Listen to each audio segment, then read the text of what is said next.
안녕하세요, 박미수 원장입니다. 항상 구독해 주시고 좋아요를 눌러주셔서 진심으로 감사드립니다. 오늘은 코로나 백신 접종 후 이상 반응을 줄이는 법, 코로나 백신 접종 후에 여러분이 반드시 주의해야 할 점들에 대해서 말씀을 올리도록 하겠습니다. 오늘 주제는 상당히 민감하고 조심스러운 내용이기 때문에 개인적으로도 방송을 준비를 하면서 좀 더 면밀하게 방송 내용을 점검했습니다. 들어보시고 코로나 백신 접종과 관련한 여러 결정이나 문제를 해결하는 데 많은 도움이 되었으면 하는 바람입니다. 현재 국내에서도 많은 분들이 코로나 백신을 접종하고 있습니다. 저희 병원에서도 현재 많은 분들이 내원하셔서 코로나 백신을 접종하고 있는데요. 그런데 최근 뉴스를 통해서 백신 접종과 관련된 사건과 문제들을 접하면서 여러 경로를 통해 저에게 걱정스러운 질문을 던지는 분들이 무척이나 많습니다.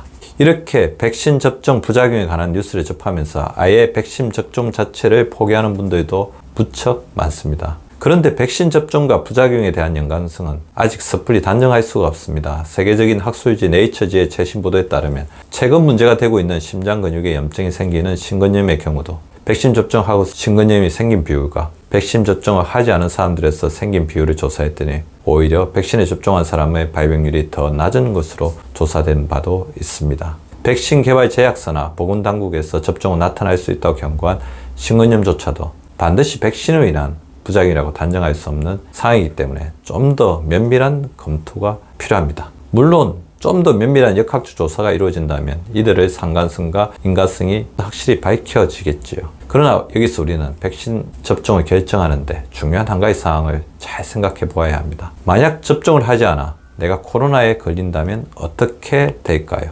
물론 그 결과를 누구도 확실히 예측하거나 단언할 수는 없을 것입니다. 이런 힘든 결정을 하지 않을 수만 있다면 너무나 좋겠지만 이미 세상에 코로나 바이러스가 창궐 하고 있고 우리는 나의 건강과 생명을 지키기 위해 결정을 내릴 수밖에 없는 상황입니다. 현재 코로나 백신 접종에 대해서는 저를 비롯해 스카트, 과학자와 의학자 대다수가 그 필요성과 중요성을 적극적으로 피력하고 있습니다. 백신 접종을 통해 생기는 전체 손실과 이득을 수학적으로 계산해 보면 국가나 공동체 차원에서든 개인 차원에서든 이득이 손실에 비해 월등히 크다는 점이 백신 접종을 동조하는 주요한 근거입니다. 다시 말해 백신을 접종하지 않아서 생기는 각종 문제나 불상사가 백신 접종으로 생기는 다양한 손실이나 문제에 비해 훨씬 크다는 뜻입니다. 다만 만에 하나 내가 백신을 접종하고 나서 전에 없었던 건강 문제나 부작용이 생길 수도 있는 일이므로 우리는 좀 더 신중하게 대처해야 하는 것은 당연한 사실입니다. 이 방송을 통해 백신 접종을 결심한 분들이 좀 더 신중하고 지혜롭게 백신 접종 이유를 대비하고 걱정스러운 사태를 미연에 막을 수도 있기를 바랍니다. 백신의 안전성이 아무리 높다 해도 개인에 따라서는 얼마든지 부작용이나 이상 반응이 생길 수 있는 일입니다. 만약 지금 백신 접종으로 인해 부작용이나 이상 반응을 겪고 계신 분이 있다면 고통에서 벗어나 하루빨리 쾌유되시기를 진심으로 기원합니다. 그럼 우선 우리가 흔히 섞어서 사용하는 부작용, 약물 이상 반응, 약물 이상 사례라는 말의 정확한 정의부터 알아볼까요? 의학적으로 부작용과 이상 반응은 서로 다른 말입니다. 큰 차이가 있는 말들입니다. 우선 부작용은 약물 복용 후 나타나는 의도하지 않은 모든 효과를 의미합니다. 이 중에는 의학적으로 검증되지 않은 것들도 포함됩니다. 부작용 중에는 좋은 부작용도 있죠. 원래는 다른 병을 위해서 개발이 된 약인데 그와는 다른 병에도 효과를 나타낼 때도 부작용이라고 말할 수 있습니다. 다시 말해 우연히 그런 일이 생긴 것을 배제할 수 없다는 뜻입니다. 전혀 예측하지 않았지만 새로운 부작용이 생길 수 있는 것입니다. 반면 약물 이상 반응은 의약품 등의 허가받은 효능, 효과를 뜻합니다. 용법, 용량에 따른 정상적인 사용에도 불구하고 발생하는 유해한 반응이나 증상 가운데서 인과관계가 가능성이 있는 경우에 해당합니다. 또 약물 이상 사례는 한 개인에게서 구체적으로 약물 사용 이후 인과성 여부를 떠나 이상 반응이 나타난 것을 말합니다. 역시 인과성이 반드시 확인되지 않은 것일 수도 있습니다. 그렇다면 백신 이상 반응 역시 백신으로 인해 생길 수 있는 다양한 이상 징후나 반응, 증상을 말하는 것입니다. 다시 말해 부작용은 예견할 수 없는 것이라면 이상 반응은 충분히 예견할 수 있는 것들입니다. 이미 전 세계에서 수많은 사람들이 백신을 접종하고 있으므로 나타날 수 있는 부작용, 이상 반응 사례들이 거의 다 나왔다고 할 수 있을 것입니다. 우리가 오늘 다루고자 하는 문제는 이상 반응입니다. 충분히 예견할 수 있는 것이므로 조금만 잘 대응한다면 이상 반응의 빈도나 수준을 크게 낮출 수 있기 때문입니다. 물론 코로나 백신을 접종했다고 모든 사람에게서 이상 반응이 나타나는 것은 아닙니다. 이상 반응이 비교적 뚜렷하게 나타나는 사람도 있겠지만 거의 신체 변화나 이상을 느끼지 못하는 분들도 많습니다. 가령 코로나 백신 접종 후 나타날 수 있는 이상 반응 가운데서 질병관리청에서 보고한 것으로는 38도 이상 발열이 76%로 가장 많았고, 근육통 25%, 두통 14%,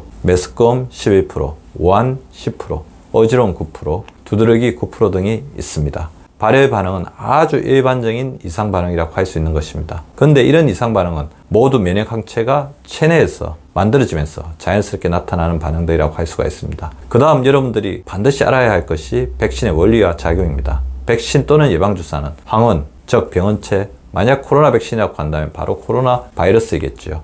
이 코로나 바이러스를 의학적으로 처리해서 기능을 최대한 약하게, 최대한 안전하게 가공해서 인체에 주입하거나 혹은 인체가 코로나 바이러스에 대한 정보를 검사해 알아볼 수 있도록 의학적으로 처리된 단백질 또는 핵산을 인체에 투입해 코로나 바이러스를 막을 수 있는 항체가 체내에 형성되도록 만드는 의약품입니다. 백신을 맞으면 코로나 바이러스를 이겨낼 항체가 생기는 것입니다. 그런데 아무리 안전하게 의학적으로 재처리되었다고 해도 백신에 대한 신체 반응이 아예 없을 수가 없습니다. 오히려 백신에 대한 신체 반응이 조금 있는 것이 지금 항체가 잘 형성되고 있다는 신호일 수도 있는 것입니다. 다시 말해 심하지 않은 이상 반응이라면 항체 생성이 잘 이루어지고 있다는 증거인 것입니다. 자, 그렇다면 백신 접종을 계획하거나 이미 접종했다면 어떻게 사후관리를 해야 하는 것일까요? 맨 먼저 백신을 맞기로 마음을 먹었다면 백신을 충분히 신뢰해야 합니다. 이 백신이 내 몸에 긍정적인 작용을 할 것이라는 긍정적인 마음가짐이 중요한 것입니다. 백신은 의학사에서 가장 중요한 성공 사례 가운데 하나입니다. 예를 들면 천연두는 수만 년에 걸쳐 무수히 많은 인류의 생명을 앗아간 무서운 질병이었습니다. 그러나 천연두 백신이 개발되고 점차 많은 사람들에게 접종되기 시작하면서 차츰 자취를 감추기 시작하다가 1980년에는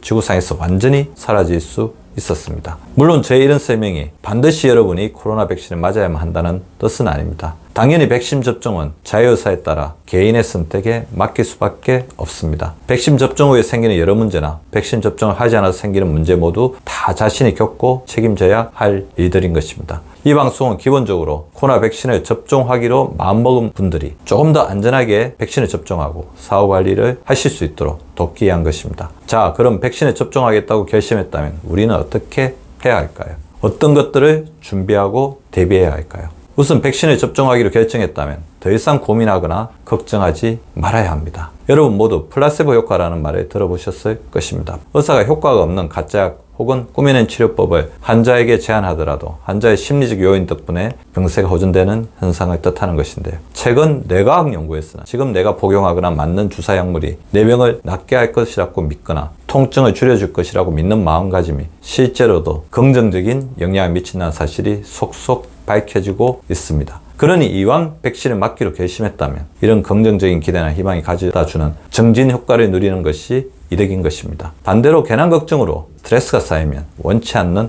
나쁜 결과가 초래될 수도 있는 일이기 때문입니다. 그러니 백신을 맞아도 문제가 생기지 않을 것이다. 문제가 생기더라도 잘 대처하면 큰일은 없을 것이라고 생각하는 쪽이 훨씬 이득인 것입니다. 그 다음 백신 접종 후 이상 반응에 대해 지나치게 연구하거나 집중하지 말아야 합니다. 물론 백신 접종 후 나타날 수 있는 이상 반응에 대해 어느 정도 숙지하는 것은 나쁘지 않습니다. 앞서 소개한 발열이나 알레르기 말고도 멍이 생긴다거나 호흡곤란이 온다거나 하는 증상들은 질병관리청 홈페이지를 참고하면 충분한 정보를 얻을 수 있습니다. 이런 이상 반응을 미리 알고 있다면 백신 접종 후 나타나는 신체 변화를 좀 더 편안하게 생각할 수도 있을 것입니다. 그러나 각종 미디어에 넘치는 백신 이상 반응을 마치 연구를 하듯이 집요하게 파고드는 것은 바람직하지 않습니다. 편안한 심신을 유지해 면역 반응이 좀 더 효과적으로 안전하게 이루어지도록 하려면 이런 근심, 걱정, 집착은 버리는 편이 나은 것입니다. 한 가지 더, 내가 그 이상 반응을 좀 더 자세히 안다고 해서 바뀔 수 있는 일은 거의 없다는 것입니다. 그런 정보를 속속들이 안다고 해서 내가 그 상황을 의학적으로 해결하거나 대처할 수 있는 것이 아니기 때문입니다. 오히려 심각한 이상 반응이 생긴다면 빨리 응급의료기관을 찾아 의료진의 도움을 받는 것이 현명한 대처인 것입니다. 늘 말씀드리지만 스트레스를 받으면 우리 자율신경계의 교감신경이 흥분해서 고조된 상태를 유지하고 이로 인해 여러 가지 심신의 변화, 부정적인 영향을 초래할 수 있습니다. 그러니 이왕 백신을 맞겠다고 결심했다면 또 백신을 이미 접종했다면 근심 걱정을 내려놓고 평소보다 좀 더 편안한 마음을 갖기에 노력해야 하는 것입니다. 그 다음으로 만약 백신 접종 후에 이상 반응이 생긴다면 주치의와 충분히 상의해야 합니다. 전과 다른 몸의 변화에 조금 더 주의를 기울이고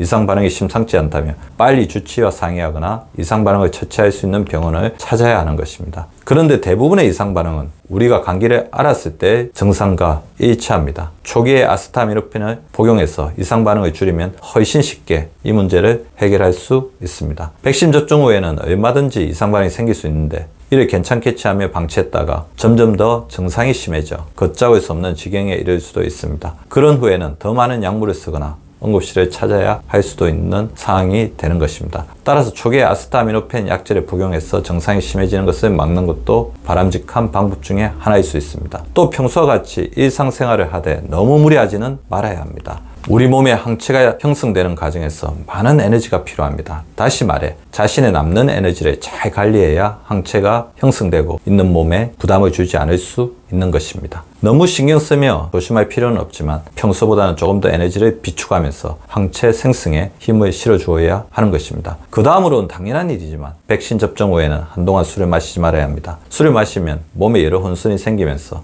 백신 접종 후에 몸의 변화를 제대로 감지할 수 없게 됩니다. 자칫 심각한 이상 반응을 놓칠 수도 있는 일입니다. 또 술을 마시면 항체가 생기는 면역 획득 과정에도 차질이 생길 수 있습니다. 따라서 항체 생성률을 높이려면 금연, 검주는 첫 번째 수칙이라고 할 것입니다. 자신의 신체 변화와 증상이 완전히 조절될 때까지는, 정상화될 때까지는 술을 마시지 말아야 합니다. 또 물을 충분히 마셔야 합니다. 백신 접종 후 가장 흔히 나타나는 증상이 발열 반응입니다. 몸에 열이 날 때 가장 도움이 되는 것이 물입니다. 물을 마셔서 올라간 열을 식히고 탈수로 인해 생기는 각종 문제를 미연에 막아야 합니다. 백신 접종 후에는 평소보다 조금 더 많이 자주 물을 마시기 바랍니다. 또 만약 자신의 몸에 평소와 상당히 차이나는 혹은 잘 알지 못하는 신체 변화가 생긴다면 즉각 주치의와 상의하시기 바랍니다. 자신에게 생긴 변화나 이상 반응을 주치의에게 털어놓으면 두 가지 덕을 얻을 수 있습니다. 우선 의사에게 자신의 증상을 솔직하게 말하면 괜한 걱정을 덜 수 있습니다. 의사에게 털어놓는 것만으로도 마음이 편해질 수 있습니다.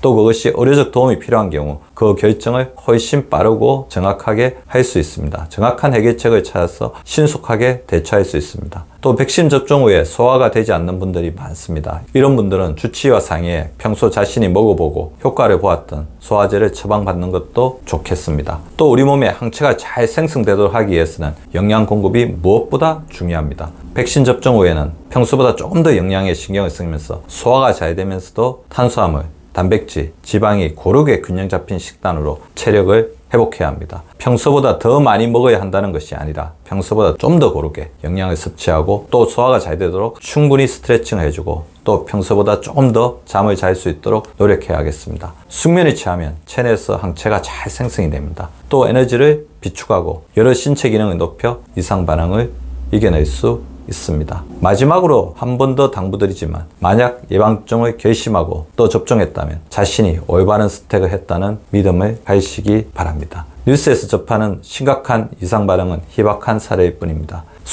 수만의 접종자 가운데서도 극히 드문 사례들일 뿐입니다. 또 이상 반응이 나타난 후에 이를 대응해도 결코 늦지 않습니다. 만약 자신에게 남들과 다른 이상 반응이 생겼다면 신속하게 주치의와 상의하고 응급의료기관을 찾는다면 나쁜 결과를 충분히 막을 수 있습니다. 이상 반응 없이 접종을 마친다면 더할 나위 없이 좋겠지만 그렇지 않다고 해도 이상 반응에 대해 지나친 걱정을 할 필요는 없는 것입니다. 지금 만약 예방접종으로 이상 반응을 겪는 분들이 있으시다면 큰 문제 없이 하루빨리 회복되시기를 진심으로 기원합니다. 지금 1차 접종을 계획하고 있거나 마치신 분들 그리고 2차 접종까지 마치거나 접종을 앞둔 분들 모두 무사히 코로나 예방접종을 마치시기를 기원하겠습니다. 오늘 제가 알려드린 방법으로 잘 숙지하시고 실천하셔서 안전하고 편안하게 예방접종을 마치시기를 바랍니다.